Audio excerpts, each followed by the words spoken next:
अस्सलाम वालेकुम वरहमतुल्लाहि वबरकातुहू। खैरियत से है बच्चों, उम्मीद करती हूँ आप सब खैरियत से होंगे।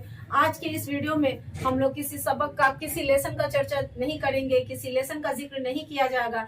आज के इस वीडियो में आपको लेसन 1 से लेके लेसन 5 तक के जितने भी पढ़ाई हो चुके हैं लेसन, यानी कि 4 अफसाना और 1 हम, तो 1 लेसन से लेके 5 लेसन तक से कुछ ऑब्जेक्टिव क्वेश्चंस को रेडी किया गया है, जिसको ऑफलाइन में बताया गया और उसके एग्जाम्स लिए गए। तो मैंने सोचा कि इसको ऑनलाइन में भी शेयर किया जाए, ताकि ऑनलाइन से जो बच्चे पढ़ते हैं उनके लिए काफी आसानी हो, उनके लिए सहूलत हो एग्जाम की तैयारी के लिए। आप लोग तो अच्छे से तैयारी करते ही होंगे, लेकिन इस वीडियो के जरिए जो आपकी तैयारियों में कमी रह गई होगी, इंशाल्लाह बहुत सारी मदद इस वीडियो के जरिए आपको मिलने वाला है। तो बने रहिए इसी के साथ, इस वीडियो के साथ, और इस वीडियो को लास्ट तक देखें, जिसमें 50 क्वेश्चन को आंसर के साथ इसको पूरे तरीके से हल किया जाएगा आंसर के साथ। तो इस वीडियो को पूरा देखें और आज समझें कि 1 से लेके 5 तक के लेसन में किस तरह के इंपॉर्टेंट क्वेश्चन जो है इसको रेडी किया गया है आपके एग्जाम के लिए। तो चलते हैं अपने वीडियो में डायरेक्ट क्वेश्चन पे। तो यहाँ पे मारूजी सवाल में 1 नंबर क्वेश्चन की तरफ हम देखते हैं,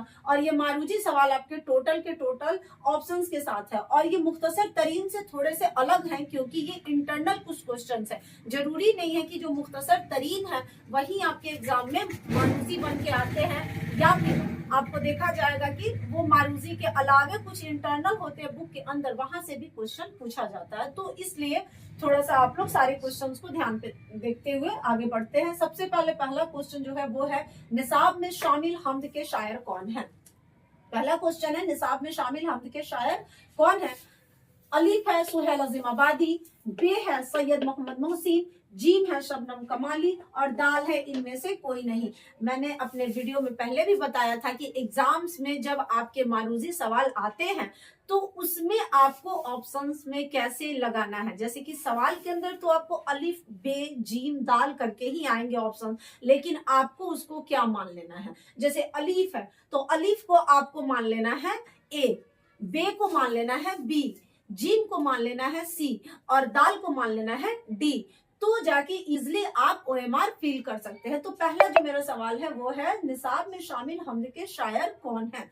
तो सुहेल अजीम आबादी, सैयद मोहम्मद मोहसिन, शबनम कमाली, इनमें से कोई नहीं। तो ये जो जीम नंबर है, यानी कि सी, ओएमआर पे आप सी नंबर पे इसको फील करेंगे, शबनम कमाली। दूसरा क्वेश्चन है मेरा, कायनात की तख्लीक किसने की है। बहुत इजी सवाल होने के बावजूद कुछ बच्चे ऐसे हैं जिनकी उर्दू काफी कमजोर है, या फिर वो उर्दू वर्ड में थोड़ी सी परेशानी उनको होती है, तो वो समझ ही नहीं पाते हैं।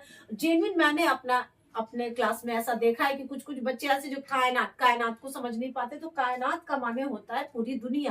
तो इस दुनिया को किसने बनाया है, तख्लीक किसने की है, अल्लाह ने, या इंसान ने, या फरिश्तों ने, या रसूल ने। तो इसका जो आंसर होगा वो आंसर ए होगा, यानी कि अलिफ अल्लाह ने। तो आप ए नंबर ओएमआर में ए में फील करिएगा। दूसरे में तीसरे क्वेश्चन पे बात हम करते हैं, शबनम कमाली का असल नाम क्या है।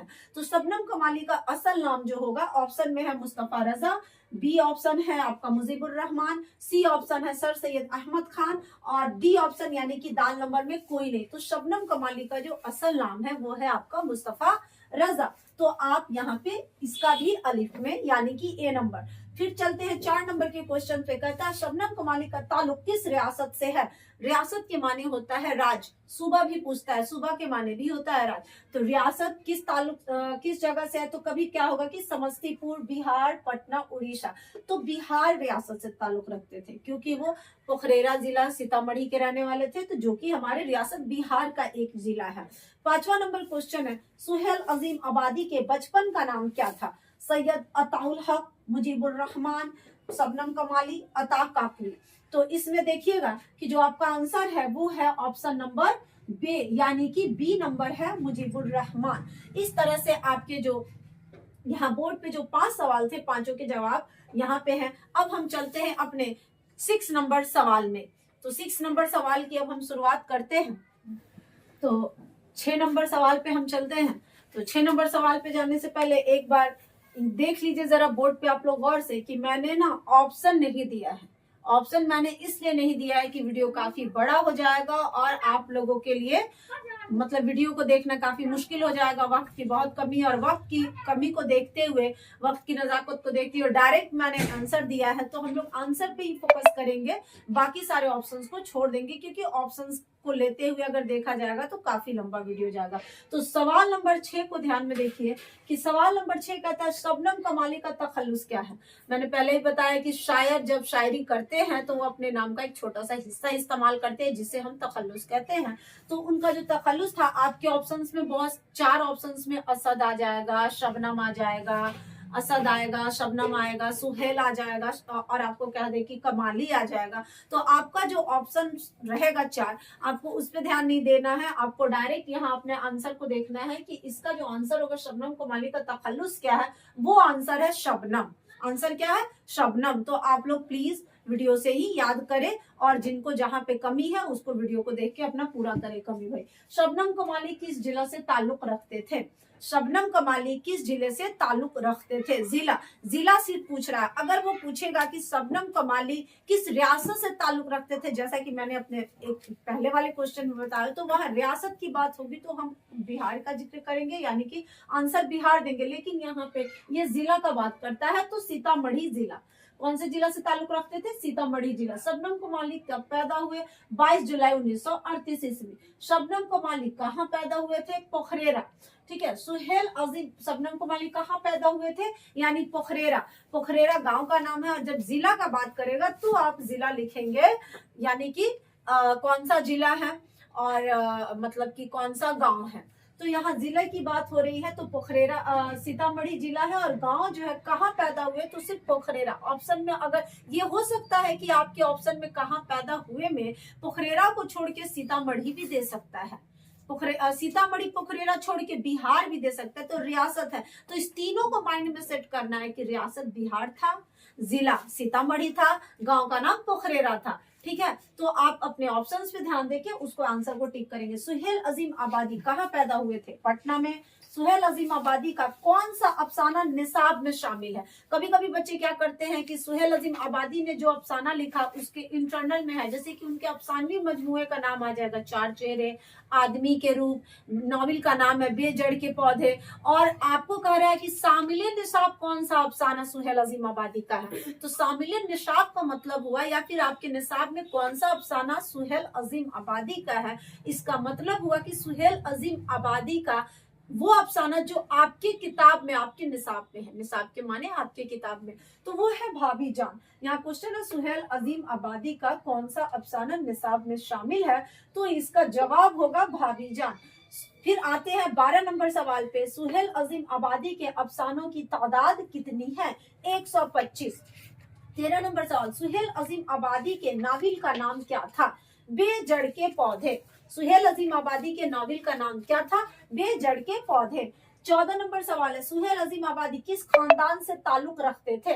आंसर होगा जमींदार खानदान। क्वेश्चन ऐसे ही पूछेगा सुहेल अजीम आबादी का घराना कैसा था, या फिर वो किस घराने से ताल्लुक रखते थे, तो जमींदार घराने से। किस खानदान से ताल्लुक रखते थे, तो भी जमींदार खानदान। सुहेल अजीम आबादी का इंतकाल कब हुआ था? 1980 ईस्वी में। कब हुआ था? 1980 ईस्वी में। 16 नंबर सवाल पे हम चलते हैं। कहता है सैयद मोहम्मद मोहसिन का कौन सा अफसाना शामिल निसाब है, या फिर ऐसे भी कि आपके निसाब में सैयद मोहम्मद मोहसिन का कौन सा अफसाना है।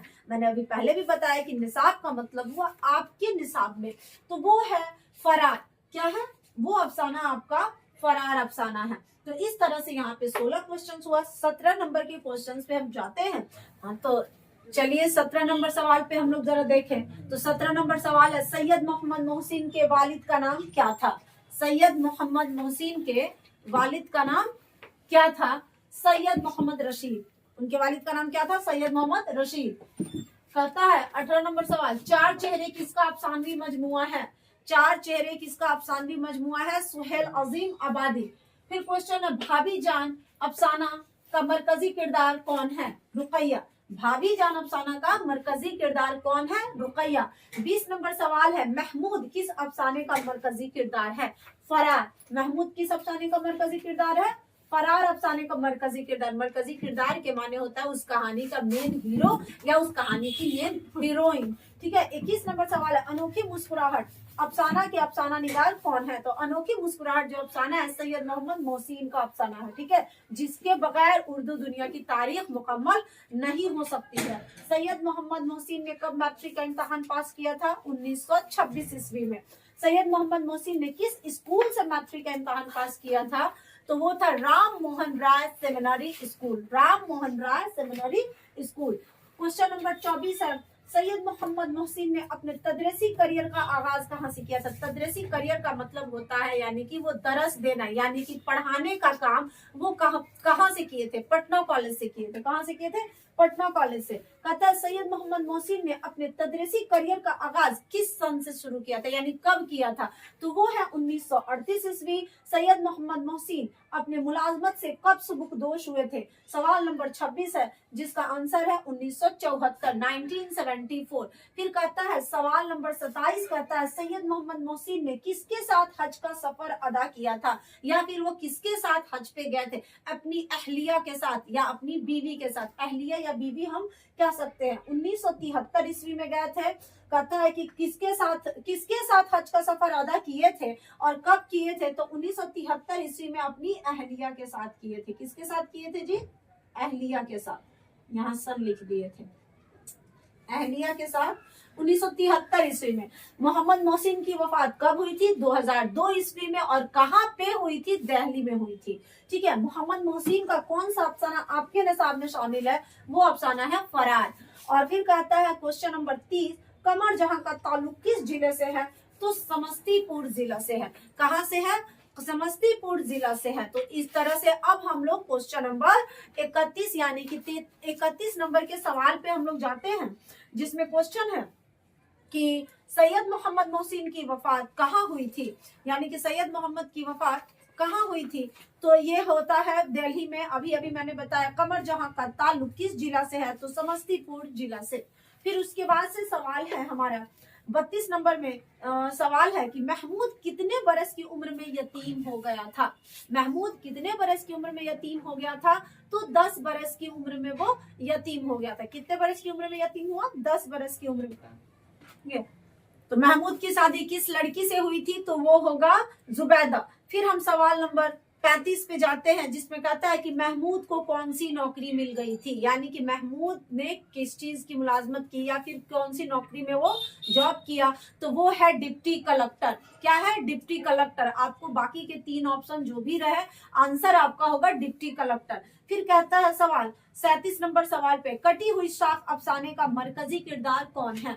क्या है? कटी हुई शाख का अफसाना जो है उसका मरकजी किरदार कौन है, यानी कि उसका लीड रोल एक नौजवान लड़का, ठीक है। क्या रहेगा? एक नौजवान मर्द उस अफसाने का मरकजी किरदार है। लेकिन कहीं कहीं किसी बुक में आप लोग देखेंगे कि ऑप्शन में असद लिख देता है, जबकि कटी हुई शाख में जो नौजवान मर्द मरकजी किरदार होता है उसका दोस्त रहता है असद, उसका दोस्त रहता है असद। और आपके ऑप्शन में असद रहेगा और बाकी सारे नाम रहे तो आपको असद को लिखना होगा, जबकि मेरा अपना खुद का जो चॉइस है, मैं अपने बच्चे को कहती हूँ कि उस तरह उस सवाल को स्किप ही कर दिया जाए, क्योंकि उसका जो ये है क्या बोलते हैं उसको, उसका जो क्या ऑप्शंस होते हैं, तो उसका जो करेक्ट आंसर है वो है मरकजी किरदार जो है एक नौजवान मर्द है। तो उस नौजवान मर्द का अगर आपके ऑप्शन में जिक्र नहीं है कि एक नौजवान मर्द, तो आप उसको स्किप कर दीजिए। या फिर कहीं कहीं सारे बहुत सारे बुक्स होते हैं जिसमें लिखा रहता है असद और भी बहुत सारे नाम होते हैं, तो कुछ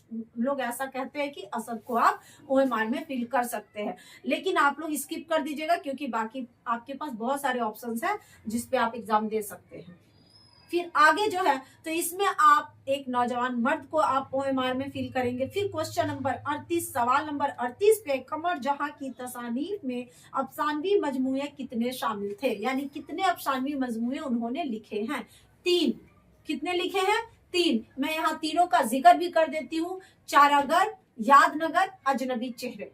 क्या है? चारागर, यादनगर, अजनबी चेहरे। ये कमर जहां के 3 अफसानवी मजमुए हैं। यहाँ पे सवाल सिर्फ पूछा था कितने हैं, 1 2 3 5, तो 3 में लगाइएगा। फिर कहता है सवाल नंबर 39, सवाल नंबर 39 कहता है कि चारागर की अशात कब हुई थी? चारागर की अशात कब हुई थी? ऑप्शन है आपका 1984, 1983, 1980, 1985। तो 1983 यानी कि 1983 ईस्वी।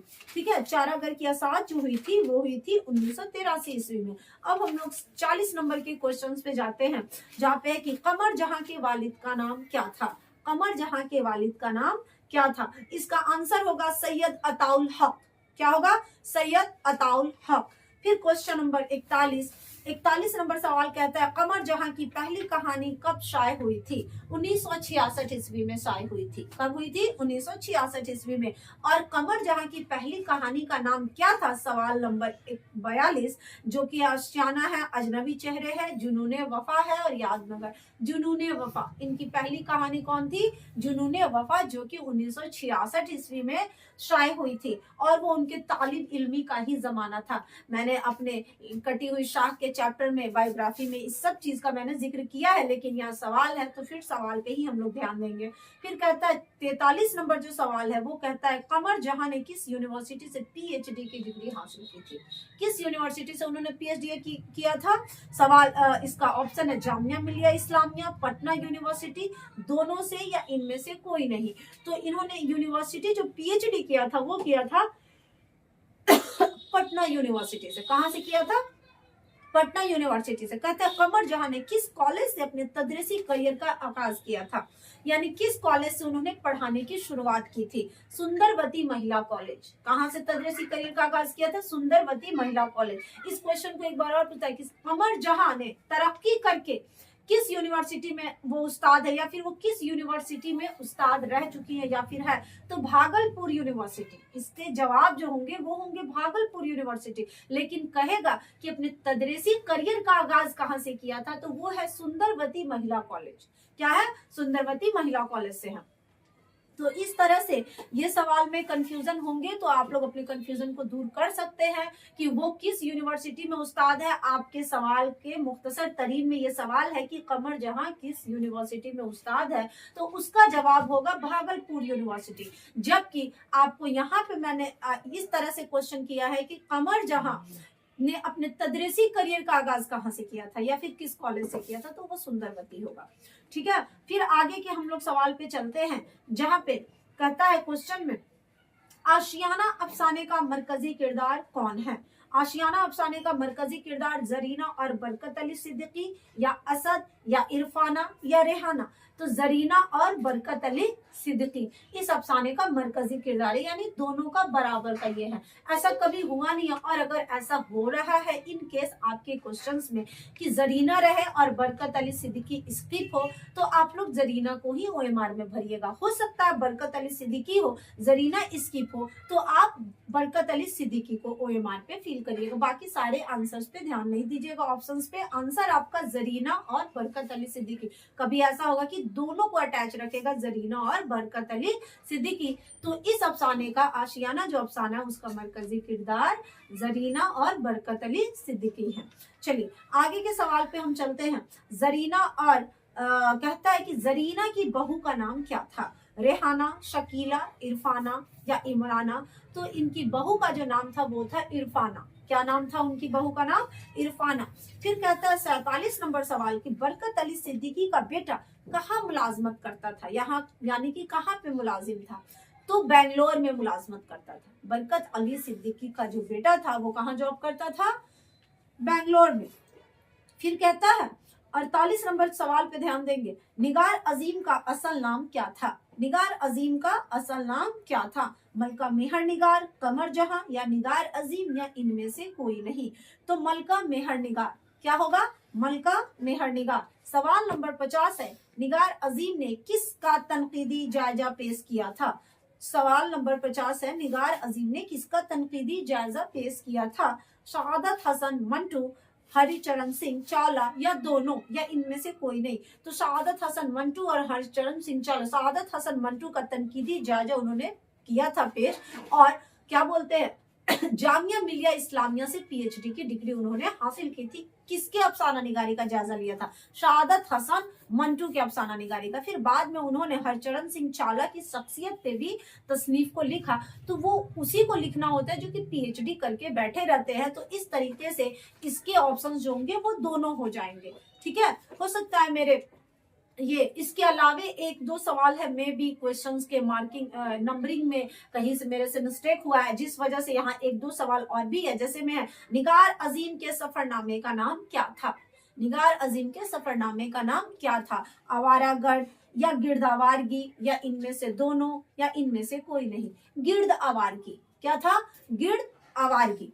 ठीक है, तो इस तरीके से निगार अजीम से लेके और तो इस तरीके से आपके सवाल जो है वो मुकम्मल होते हैं, पूरे के पूरे 50 सवाल जवाब के साथ। तो उम्मीद करती हूँ कि आप लोगों के लिए ये जो वीडियो है एग्जाम के लिए बहुत फायदेमंद साबित होगा। और जो आप लोगों ने अपनी तैयारी की है अपने अपने तरीके से, या फिर आप लोग किसी भी प्लेटफॉर्म के तहत या फिर किसी भी कोचिंग से आप लोगों ने पढ़ाई की है, इंशाल्लाह अच्छा ही पढ़ा होगा, तैयारी भी आपकी अच्छी होगी। लेकिन मेरे इस वीडियो से इंशाल्लाह आपको बहुत ज्यादा फायदा पहुंचेगा। तो प्लीज आप मेरे इस पूरे वीडियो को अच्छे से देखें और पूरा आंसर समझें और अपने एग्जाम की तैयारी बहुत अच्छे से करें। इंशाल्लाह उम्मीद है कि आप लोग एग्जाम बहुत अच्छे से क्लियर करेंगे। और मैंने इस अपने वीडियो में सिर्फ और सिर्फ एक लेसन से लेके 5 लेसन तक के ही वीडियो को डील किया है, सवाल जवाब को, और यहाँ पे 1 से 5 तक ही आंसर को डील किया गया है। इंशाल्लाह अपने दूसरे वीडियो में मैं लेसन 6 से बाकी के आगे लेसन में इंशाल्लाह 6 से लेके 11 यानी कि पूरा मजमून का जो हिस्सा है, उस मजमून के हिस्से के लिए मैं एक नया फिर अपने तरीके से जो मैं ऑफलाइन में एग्जाम लूंगी उसको फिर से ऑनलाइन में लेके आऊंगी, ताकि आप लोगों के लिए बहुत सहूलत हो। जिस तरह से मैंने इसका एग्जाम लिया, इसका टेस्ट अपने बच्चों के साथ लिया, और इसको मैं आज आप लोगों को ऑनलाइन के माध्यम से, ऑनलाइन के तहत आप लोगों को प्रोवाइड कराई हूँ ये 50 क्वेश्चन। आगे भी ऐसे ही एग्जाम के लिए जितने भी इंपॉर्टेंट क्वेश्चन है आप लोगों को प्रोवाइड कराती रहूंगी, और आप लोगों के एग्जाम के लिए बहुत आसानी पैदा होगी इसके लिए। तो बने रहिए मेरे इस चैनल के साथ। आगे के वीडियो को देखने के लिए हमारे चैनल को सब्सक्राइब कर दीजिए और बेल आइकन को दबा दीजिए। तो अगले वीडियो में अपने मिलते हैं। आज के लिए इतना ही। अस्सलाम वालेकुम व रहमतुल्लाहि व बरकातुहू।